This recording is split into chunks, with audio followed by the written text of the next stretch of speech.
Hello, this is Casey Anderson with NBST 520. Today we will be exploring the highly debated question, is Paul still relevant?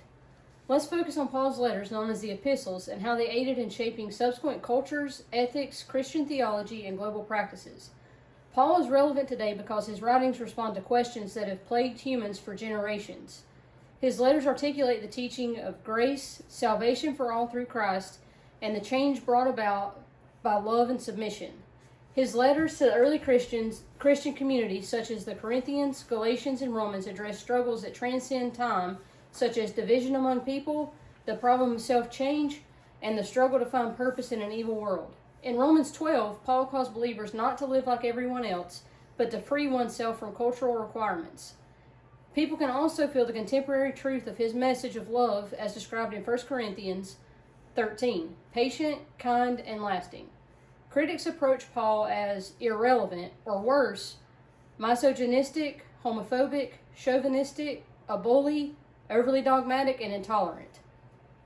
Some critics have claimed Paul's writings as oppressive, anti-feminist, and alien to modern society. While Paul wrote in the first century, that does not negate the fact that his writings are still relevant today. When we explain Paul within his historical and cultural context, this anti-humanist character disappears. What remains is a man who fought for unification. This leads us to the second question. Should today's culture and values decide what is relevant? Even though context cannot be denied when it comes to interpreting and applying concepts, letting it completely rule the process will lead to a failure to capture the essence of Paul's writings.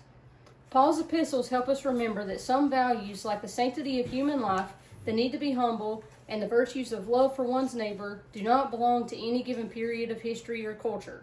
His teachings call us to question the cultures we live in and transform them into better cultures that are built on timeless principles revealed by God.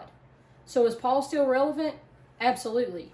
His writings provoke thought, question the status quo, and provide hope. They offer theological knowledge and moral directions that contemporary society may not embrace. Even as culture may strive to define relevance, Paul's messages speak life and truth that remain as relevant today as they were then. Paul's letters continue to make us think, strengthen our faith, and impact our lives. His applicability is not constrained by his critics or culture, but by the eternal verity that he proclaimed. This enduring relevance is a testament to the transformative power of his message, which speaks to the core of human experience. The letters written by Paul urge us to rise above division, endorsing love over all other virtues, and seek God's truth that transcends all cultural shifts. Thank you for reflecting with me on Paul's relevance.